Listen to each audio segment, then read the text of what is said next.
Assalamualaikum warahmatullahi wabarakatuh. Selamat siang. Salam sejahtera untuk kita semua. Apa kabar semuanya? Semoga kita semua selalu dalam lindungan Allah Subhanahu wa taala.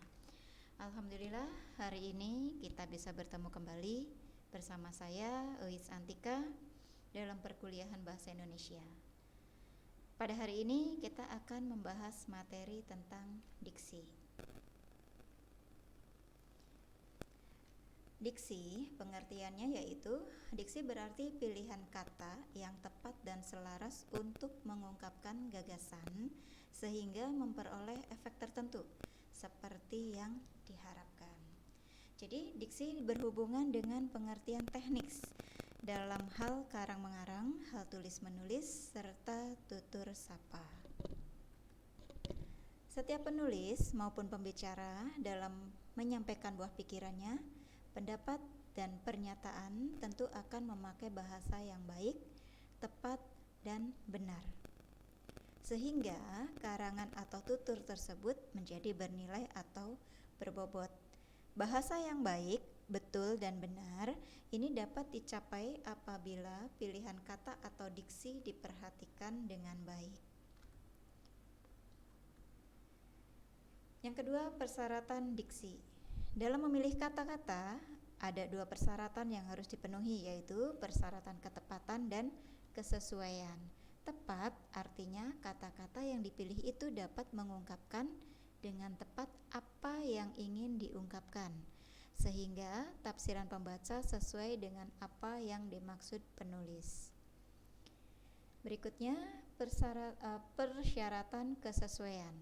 Menurut kecocokan antara kata-kata yang dipakai dengan kesempatan dan keadaan pembaca.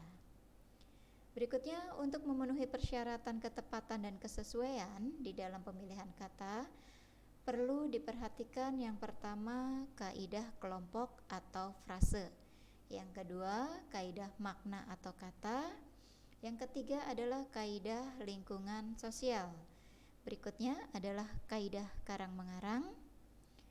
Keempat kaidah ini selain berkaitan dengan saling mendukung sehingga karangan atau tutur sampai kepada pembaca atau pendengar bernilai serta berbobot. Pilihan kata sesuai dengan kaidah kata atau frase. Pemilihan kata atau diksi yang sesuai dengan kaidah kelompok kata atau frase, seharusnya pilihan kata atau diksi yang tepat, seksama, lazim, dan benar.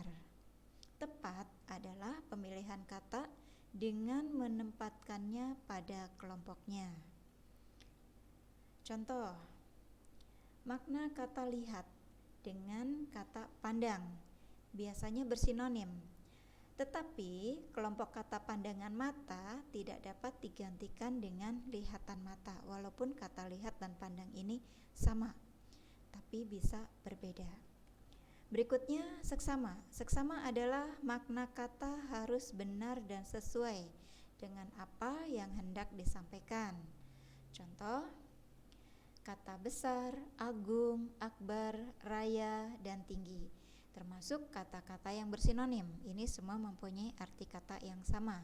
Kita biasanya mengatakan hari raya serta hari besar, tetapi tidak akan pernah mengatakan hari agung atau hari akbar atau hari tinggi. Berikutnya, unsur seksama ini berhubungan dengan makna kata serta berpaut dengan pengertian sinonim, homonim, antonim, polisemi, dan hipermini. Lazim adalah kata itu sudah menjadi milik bahasa Indonesia, bukan merupakan bahasa asing. Oleh karena itu, di dalam sebuah karangan jangan dipergunakan ungkapan, frase, serta kata-kata yang belum menjadi milik bahasa Indonesia. Contoh, anjing makan tidak bisa kita ganti dengan anjing bersantap. Berikutnya, walaupun kata makan bersinonim dengan kata bersantap, tapi tidak bisa anjing menggunakan memakai kata bersantap, tapi anjing menggunakan kata makan. Berikutnya adalah benar. Benar adalah pilihan kata itu harus mempunyai bentuk yang sesuai dengan kaidah-kaidah yang berlaku di dalam bahasa Indonesia. Contoh, pengerusak rumah merubah rencana adalah contoh yang tidak benar. Yang benar adalah perusak rumah mengubah rencana. Di sini kata merubah itu mestinya menggunakan kata mengubah. Berikutnya adalah pilihan kata sesuai dengan kaidah makna kata. Pilihan kata atau diksi harus memperhatikan makna dasar kata yang bersangkutan. Kesulitannya adalah orang tidak dapat lagi membedakan makna kata dasar dan makna yang telah mengalami perjalanan sejarah, pengalaman pribadi, perbedaan perasaan, perbedaan lingkungan, perbedaan tujuan, perbedaan nilai-nilai makna, serta perbedaan profesi.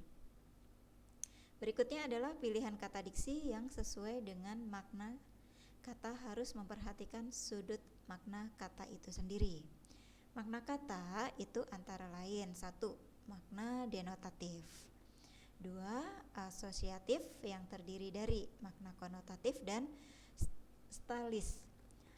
Berikutnya adalah makna afektif, makna reflektif, makna interpretatif. Yang ketiga, pilihan kata sesuai dengan kaidah lingkungan sosial kata. Dalam pilihan kata atau diksi harus selalu memperhatikan lingkungan pemakaian kata-kata.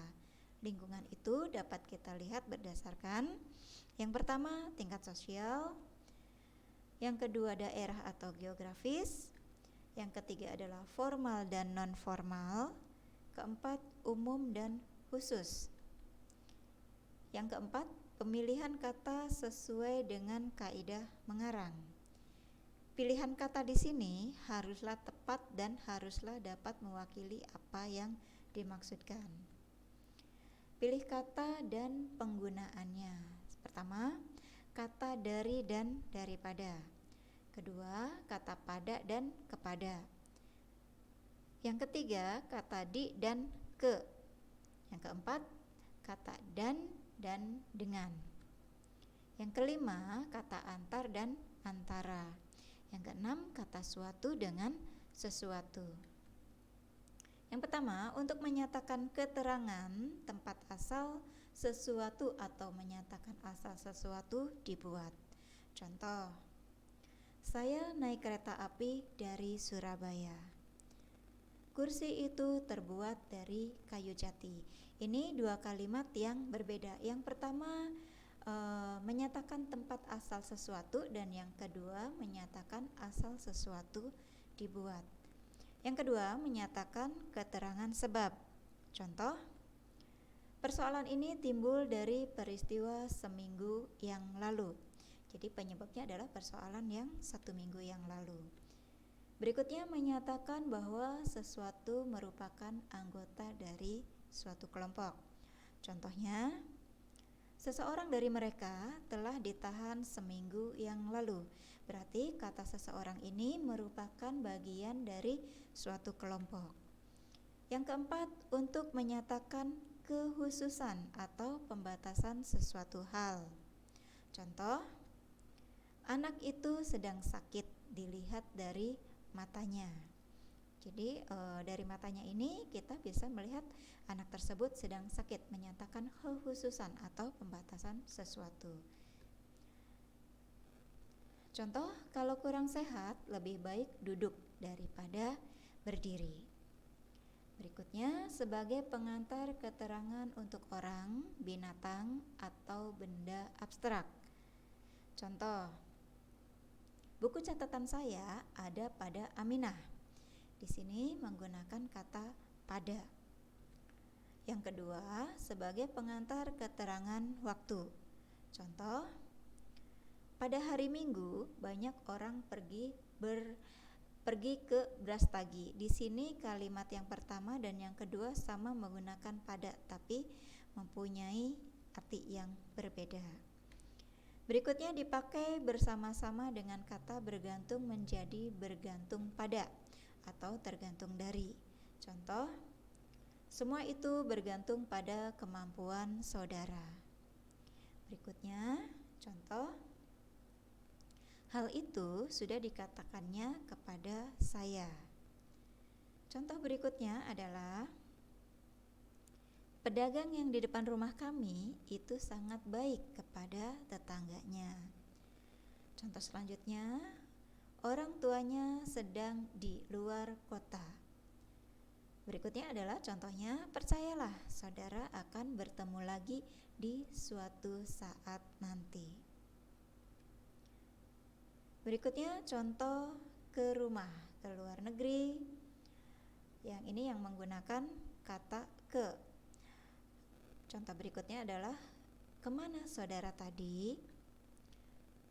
Cukup sampai di sini dulu materi hari ini, materi diksi. Insya Allah kita bertemu kembali pada pertemuan selanjutnya. Terima kasih, jaga kesehatan. Assalamualaikum warahmatullahi wabarakatuh.